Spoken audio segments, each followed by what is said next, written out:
नमस्कार।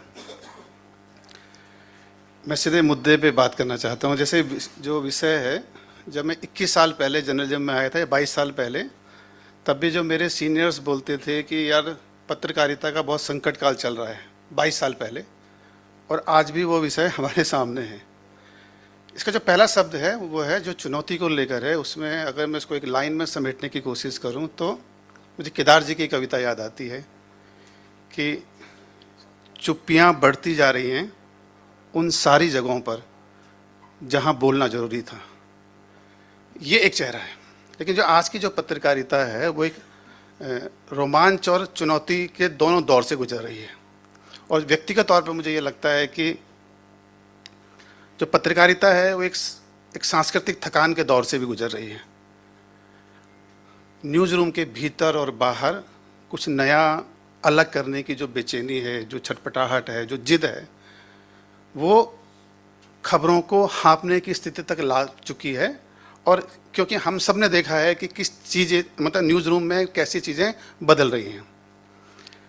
चुनौती इस बात की भी है कि खबरें जो हैं एक विचारधाराओं में सिमटती जा रही हैं और पत्रकारों ने अपनी पसंद के रंग भी चुन लिए हैं। ये भी एक चुनौती के तौर पर है। और जो सबसे बड़े संकट के तौर पर जो मुझे जो लगता है, जो जिससे हम मतलब रूबरू भी होते हैं, जिससे हम सीधे, जिनसे हमारी रोज़ मुठभेड़ भी होती है, वो है विश्वसनीयता का संकट। हर मीडिया समूह के सामने जो सबसे बड़ी चुनौती है वो ये है कि किस मीडिया समूह को हम विश्वसनीय माने। ये सबसे बड़ी चुनौती के तौर पर हमारे न्यूज़ रूम में सबसे ज़्यादा बहस, सबसे ज़्यादा बेचैनी, सबसे ज़्यादा छटपटाहट इसी शब्द को लेकर होती है। एक दूसरा पक्ष भी है। उस पक्ष को उसका ये पक्ष ये है कि पत्रकारों से ज़्यादा सूचनाएं जो हैं पाठकों के पास हैं। मिनी सेकंड में खबरें लोड हो रही हैं। जैसे उदाहरण के तौर पर मैं आपको बताऊं कि जैसे जयपुर की आबादी है लगभग 70 लाख के आसपास, 65 लाख के आसपास। 50 लाख के आसपास लोगों के पास स्मार्टफोन है। हमारे जो जर्नलिस्ट हैं, जितने भी टोटल अगर जयपुर में जर्नलिस्ट काम करते होंगे 100 मैक्सिमम। 100 लोगों, 50 लाख लोगों का मुकाबला कैसे कर सकते हैं? जो टेक्नोलॉजी ने मीडिया के सामने एक नई चुनौती खड़ी की है वो ये भी है। एक दूसरा संकट ये है कि 400 चैनल हैं, 20,000 से अधिक अखबार रजिस्टर्ड हैं, ज़्यादा ही होंगे, खबरें नहीं हैं। टीवी की जो स्क्रीन है, टीवी, हमारे मित्र भी बैठे हैं, लगातार छोटी होती जा रही है। इतनी ज़्यादा खिड़कियां खुल गई हैं खबरों की। टीवी के चैनल 36 पत्रकार एक साथ आते हैं टीवी चैनल पे। मेरे बहुत सारे मित्र हैं जो न्यूज़ एंकर भी हैं। मैं उनसे पूछता हूँ ऐसे मजाक में कि यार शाम को जो सबसे प्राइम टाइम है जब तुम प्रकट होते हो एंग्री यंग मैन की तरह, तो इसका एपिक सेंटर क्या है? तो उसका एक बहुत मासूम सा उनका जवाब होता है कि यार टीवी बदल रहा है। आज तक मेरे समझ में ये नहीं आया, मतलब हम उनसे लगातार डिस्कस करते हैं, ये शमशेर जी ज़्यादा अच्छे से बता पाएंगे कि क्या कभी माइक लेकर स्टिंग हो सकता है क्या? कैमरे, मतलब माइक की आईडी के साथ ब्रेकिंग खबर हो सकती है क्या? तो एक ये अलग तरह की चुनौती है। लेकिन अगर मैं अच्छे पक्ष की बात करूं, कोविड के बाद, मैं दैनिक भास्कर की बात करूं जिससे मैं आता हूं, कोविड के दौरान ये लगने लगा था कि अखबार सब खत्म हो जाएंगे। और मैं आपको बताऊं कि जो हमारी जो सर्कुलेशन थी वो आधी से भी कम हो गई थी। उदाहरण के तौर पर अगर हमारी पूरे ग्रुप की जो सर्कुलेशन थी वो 65 लाख के आसपास थी, कोविड के बाद वो 20 लाख के आसपास, 30 लाख के आसपास आ गई थी कोविड के दौरान। उस वक्त ये लगने लगा था कि यार सब कुछ खत्म होने वाला है और अखबार तो बिल्कुल ही खत्म होने वाले हैं। लेकिन कोविड के दौरान जो पत्रकारों ने जो काम किया, प्रिंट मीडिया ने जो काम किया, दैनिक भास्कर ने जो काम किया, आप कल्पना नहीं कर सकते। आज जिस पर मैं आपसे बात कर रहा हूँ, हमारी जो सर्कुलेशन है उससे आगे चली गई है।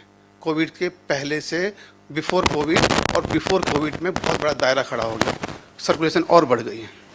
तो ये संभावनाओं का वो गुणा भाग है जो मैं आपके सामने रखना चाहता था।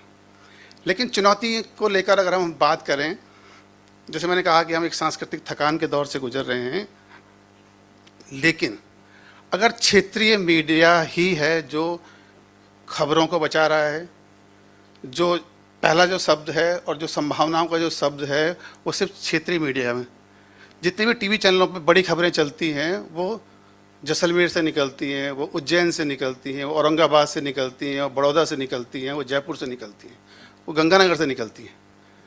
और सिस्टम की आंखों में आंखें डालकर अगर कोई बात कर रहा है तो वो क्षेत्रीय मीडिया है। यही है जो अखबारों को बचाने की कोशिश कर रहा है, जो टीवी को ताकत देता है। तो मैंने कहा आपसे कि जो क्षेत्रीय हमारा जो मीडिया है, क्षेत्रीय मीडिया है, वही मीडिया की सबसे बड़ी ताकत है और उसी के पास सबसे ज़्यादा खबरें हैं। न्यूज़ रूम, जैसे अगर स्टूडेंट हैं आप लोग, आपने देखा होगा कि हमको लगता है कि यार पत्रकार तो बहुत ताकतवर लोग होते हैं, भ्रष्ट भी होते हैं, बहुत बहुत मतलब इगोइस्ट होते हैं, बहुत ग्लैमर है, इतनी सारी चीज़ें हैं।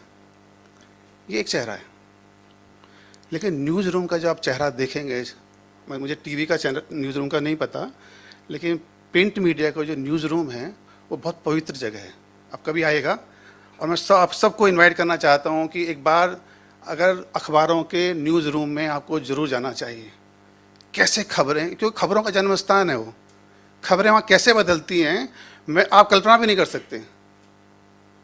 एक उदाहरण के साथ मैं आपके साथ बताना चाहता हूँ कि हमारे पास एक बार एक खबर आई अलवर से कि सड़क दुर्घटना में छात्र की मौत। सिंपल खबर है, सिंगल कॉलम खबर।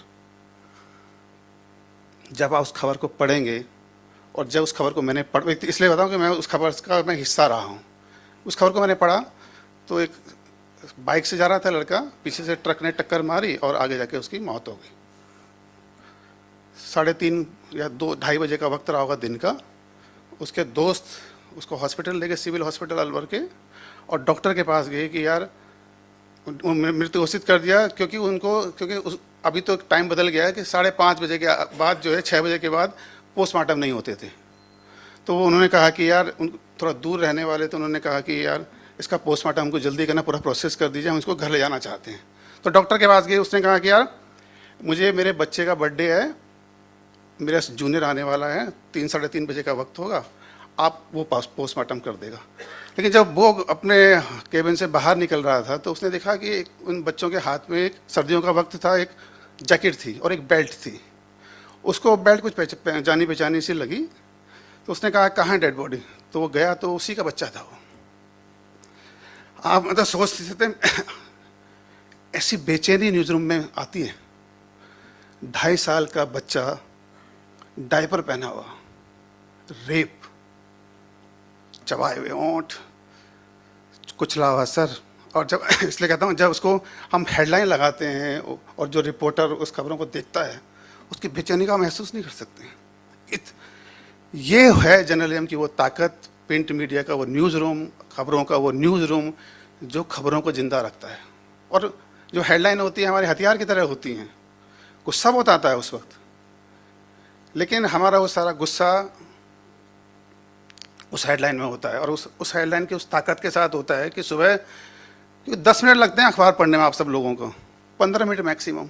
जब चुपके से हॉकर जो आपके दरवाज़ों के नीचे से अखबार सरका कर जाता है ना, तो 10 मिनट में आप छोड़ देते हैं उसको 15 मिनट में, लेकिन उसकी जो प्रक्रिया होती है रात को अखबार बनने की, वो बहुत अलग तरीके की होती है। क्योंकि मैं प्रिंट से हूँ इसलिए मैं आपको उस दर्द को बताना चाहता हूँ। सबसे नेगेटिव जीवन जीते हैं जर्नलिस्ट। सिर्फ जो आपके सुबह मॉर्निंग की जो घंटी बजती है ना, किसी हत्या, दुर्घटना, एक्सीडेंट पे, और यह होती है किसी कि यार हम किसी का एडमिशन करा दिया, आप तो बहुत ताकतवर लोग हैं। हर खबर, हर घंटी, हर पत्रकार का जीवन ऐसे ही होता है। और जब न्यूज़ रूम में छोड़ता है तो जिंदा जीवाश्म की तरह होता है उसका शरीर, क्योंकि उसके हाथों में जो हत्या, आत्महत्याएँ, भ्रष्टाचार का जो रंग लगा होता है, जो काली स्याही लगी होती है, मालूम है, हाथ धोता है फिर अपने परिजनों को छूने की हिम्मत जुटा पाता है। ये वो चेहरा है पत्रकारिता का जो कभी दिखता नहीं है। 10 मिनट 15 मिनट टीवी चैनलों में एक न्यूज़ बुलेटिन चलता है, लेकिन उसको बनने की जो प्रक्रिया होती है किस तरीके से होती है, आपको कल्पना करेंगे। मैंने कहा कि क्षेत्रीय मीडिया में जो खबरें हैं सिर्फ वही है। सैनिटरी नैपकिन माँ अपने बच्चे से बात नहीं करता, भाई अपनी बहन से बात नहीं करता।